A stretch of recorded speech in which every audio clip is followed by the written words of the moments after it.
दर्शक बंधु आज चलतु किछि नुआ बनेबा। शीत दिनिया फ्रेश ग्रीन मटर रु ग्रीन मटर मसला बड़ी बड़ी पूरा हालुका बनिबो। थरे बनइले वर्ष सारा मटर स्वाद पाई परिबे। ता सहित बड़ी रु बनेबा गोटे दमदार तरकारी। वीडियो भल लागिले वीडियो को लाइक करंतु, निश्चय गोटे शेयर करंतु। चैनल जदि नुआ अछंती ए जाई सब्सक्राइब करनाहंती तळे थिबा ब्लैक कलर सब्सक्राइब बटन रे प्रेस करी प्लीज चैनल को सब्सक्राइब करंतु। जय जगन्नाथ। मु सस्मिता आपण समस्त को स्वागत करुछि सस्मिता स्टार किचन को। आजिरो बड़ी बनेबा पई एठी मनेछि गोटे कप बा 200 ग्राम रो फ्रेश ग्रीन मटर। बड़ी बनेबा पई आज हमकु बिरी दरकार पड़िबो नाही। ताहले केमिति बनेबा? आज हमें मुग डाली रु एई बड़ी को बनेबा। एठी मनेछि आधा कप बा 100 ग्राम रो मार्केट रु किना कंचा मुग डाली। जति कि आपण माने मटर नेबे तार अधा मुग डाली नेबे। ए मुग डाली को 2 रु 3 घंटा हला पानी रे बतुरे दिथिली। बतुरी जीवा परे मुग डाली को गोटे छांकुणी रे छाणी देबे। ताहले मुग डाली रु सब पानी बाहरी जीवो। तापरे हमें ग्राइंडर जार रे देबा। मुग डाली सहित 1 इंच रो अदा, 2टी कंचा लंका देबा। जेतिकी राग खाइबे से हिसाब रे कंचा लंका देबे। ता सहित गोटे छोट चमच कंचा जीरा, ता सहित बेस किछि धनिया पत्र नाड़ सहित देबा। बड़ी रे बहुत बढ़िया फ्लेवर आसीबो। प्रथमे जमा पानी देबा नहीं, सेमिति ग्राइंड करि आनिबा। ग्राइंड कर सारिबा परे आमे रखिथिबा मटर को देबा। तापरे जदि दरकार पड़िबो केवल 1 रु 2 चमच पानी देबे। जमा अधिक पानी देबे नहीं। प्रथमे चेष्टा करिवे सेमिति बाटिबा पई।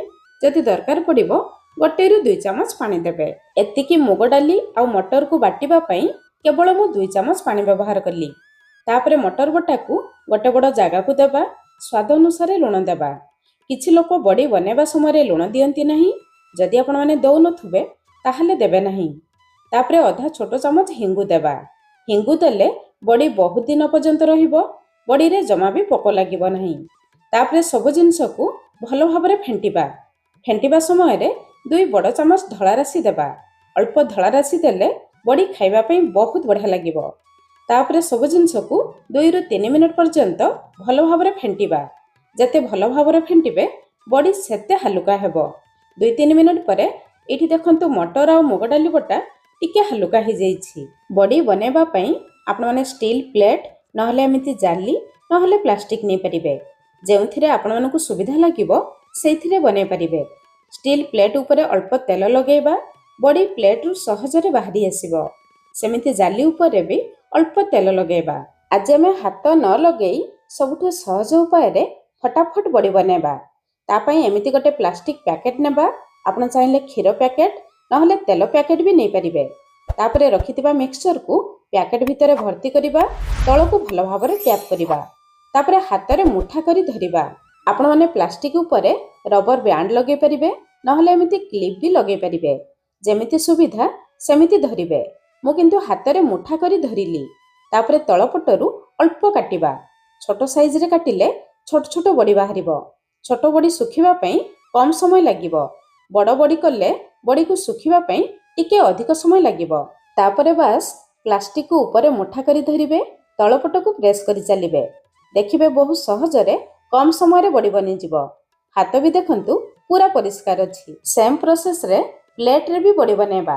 बड़ी बनै सारिबा परे जदि आपण पाखरे खरा थिबो खरा रे 1 रु 2 दिन सुखै नै परिबे।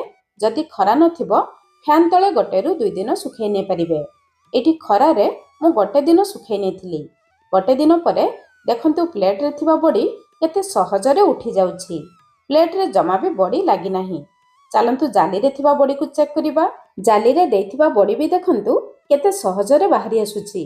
प्लेट रे देथिबा बड़ी रो तळपटर रंग टिके धळा रहिबो, किंतु जाली रे देथिबा बड़ी रो रंग पूरा ग्रीन कलर रहिबो। एठी देखंतु सब बड़ी को हमें बाहर करनेले। जाली पूरा क्लीन अछि। ता माने जाली आ प्लेट रे बड़ी जमा भी लागि नाही। जदि आपण माने ए बड़ी को 1 वर्ष रु अधिक समय रखिबा पई चाहिबे ताहले खरा रे आउ 5-6 दिन सुखै देबे। बड़ी जेते भलो भाबरे सुखि जिवो सेते अधिक दिन रहि जिवो। जमा खराब हेबो नाही। एठी देखंतु बड़ी केते हालुका हिछि। बड़ी को रखिबा पई आपण माने जे कोनोसी गोटे ग्लास किंबा प्लास्टिक कंटेनर नै परिबे। प्रथमे कंटेनर को भलो भाबरे धोई सफा करिवे। तापरे सफा कपड़ा रे पोछि देबे। तापरे खरा रे भलो भाबरे सुखै तापरे बड़ी रखिबे। सेमिति बड़ी को रखिले बड़ी जमा खराब हेब नहीं। एई बड़ीरू चलंतु गोटे बहुत बढ़िया तरकारी बनेबा। तरकारी बनेबा पई एतिकी बड़ी आमे व्यवहार करिबा। चलंतु तरकारी बनेबा स्टार्ट करिबा। आज आमे कुकर रे तरकारी बनेबा। तरकारी बहुत जल्दी हे जिवो। कुकर गरम हे जिबा परे प्रथमे गोटे छोट चामच सरिष तेल गरम करिबा। तेल गरम हे जिबा परे आमे नेथिबा बड़ी को देबा। तापरे गैस रो फ्लेम लो मीडियम रखी बड़ी को टिके लाल कलर हेला पर्यंत भाजिबा। प्रथमे बड़ी को टिके लाल करी भाजी देले तरकारी रे खाइबा पई बहुत बढ़िया लागिबो। एमिति लाल कलर हे जिबा परे आमे बड़ी को बाहर करिया निबा। देखंतु बड़ी हमर केते सुंदर देखा जाउछि। सेई कुकर रे आउ गोटे बड़ चामच तेल गरम करिबा। तेल गरम हे जिबा परे आधा चामच जीरा गोटे तेजपत्र देबा। जीरा फुटी जिबा परे गोटे मीडियम साइज रो पियाज गोटे कंचा लंका देबा। गैस रो फ्लेम लो मीडियम रखी पियाज को हल्का लाल कलर हेला पर्यंत भाजिबा। पियाज भाजी जिबा परे गोटे बड़ चामच अदा रसुण छेचा देबा। 8-10 रसुण आधा इंच रो अदा को मु छेची नेथिली। अदा रसुण रो कंचा बासना जिबा पर्यंत गैस रो फ्लेम पूरा लो रखी अदा रसुण को भलो भाबरे कसिबा। जते भलो भाबरे कसिबे तरकारी रो टेस्ट सेते बढ़िबो। अदा रसुण कसी जिबा परे गोटे बड़ साइज रो टमाटो देबा। मसला सहित गळै नेबा। एबे तरकारी पई स्वाद अनुसार लुण देबा। आधा छोट चामच हळदी गुंड आधा छोट चामच राग लंका गुंड गोटे कंचा लंका भी आमे देथिले भलो कलर पई आधा छोट चामच काश्मीरी लंका गुंड आधा छोट चामच जीरा गुंड गोटे छोट चामच धनिया गुंड। जीरा गुंड कम देबे धनिया गुंड अधिक देबे। आधा छोट चामच गरम मसला गुंड। बास एतिकी सादा सीधा घरोई गुंड मसला देई आज आमे एई तरकारी को बनेबा। एबे देखंतु मसला टिके सुखिला लागुछि 4-5 चामच पानी देबा नहले गुंड मसला कढ़ाई तळे लागि जिवो। एई मसला कसिबा समय रे जदि आपनन पाखरे फ्रेश ग्रीन मटर थिबो 2-3 चामच देई परिबे। एबे तो शीत दिन मिलुछि वर्षर अन्य समय रे जदि ग्रीन मटर न मिलिबो बिना ग्रीन मटर रे भी आपनने सेमिति एई तरकारी को बनै परिबे। एबे आमे केवल लीड देबा हुइसिल देबा नहीं। लीड को कवर करी मसला रु तेल बाहरिबा पर्यंत मसला को भलो भाबरे कसिबा। एबे देखंतु मसला ऊपर को तेल आसी जाइछि ता माने मसला हमर भलो भाबरे कसी जाइछि। एबे आमे तरकारी पई गोटे बड़ साइज रो आलू 2टी मीडियम साइज रो बैगण देबा। आलू बैगण को टिके बड़ खंड करी काटिकी देबा काहे कि ना आज आमे कुकर रे तरकारी बनाउछु। जेतिके आमे मसला बनैथिले गोटे बड़ साइज रो आलू 2टी मीडियम साइज रो बैगण पई जदि आपण माने आलू बैगण अधिक देबे सेही हिसाब रे मसला रो परिमाण टिके अधिक देबे। आलू बैगण को मसला सहित भलो भाबरे कसिबा।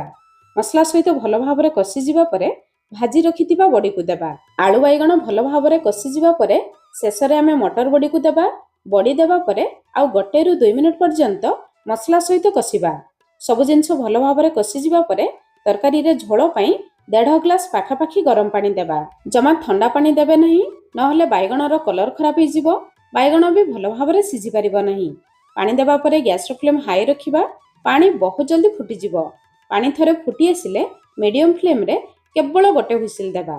जमा अधिक हुइसिल देबे नहीं नहले आलू बैगण घांटी पूरा भर्ता हे जिवो। गोटे हुइसिल आसीबा परे गैस रो फ्लेम पूरा बंद करिबा। कुकर रु प्रेशर रिलीज हेबा पई छाडिबा। कुकर रु प्रेशर रिलीज होला परे एठी हम तरकारी रो फाइनल लुक देखंतु। तरकारी केते डेलिशियस देखा जाउछि। शेषरे भलो बासना पई बेस किछि धनिया पत्र देबा। एबे हम रेडी हे गला मटर बड़ी दिया आलू बैगण तरकारी। एबे आमे मटर बड़ी आउ आलू को चेक करिबा। देखंतु बड़ी आउ आलू सब भलो भाबरे सिझी जाइछि। एई प्रोसेस रे आपण माने बैगण न देबी केवल मटर बड़ी आउ आलू देई एई तरकारी को बनै परिबे। मु तो कहिबी आपण माने निहाती थरे बनांतु आउ केमिति लागिला कमेंट्स करी जणैबे। ताहले आजि पई रहिली पुणी देखा हबा नया रेसिपी रे। धन्यवाद।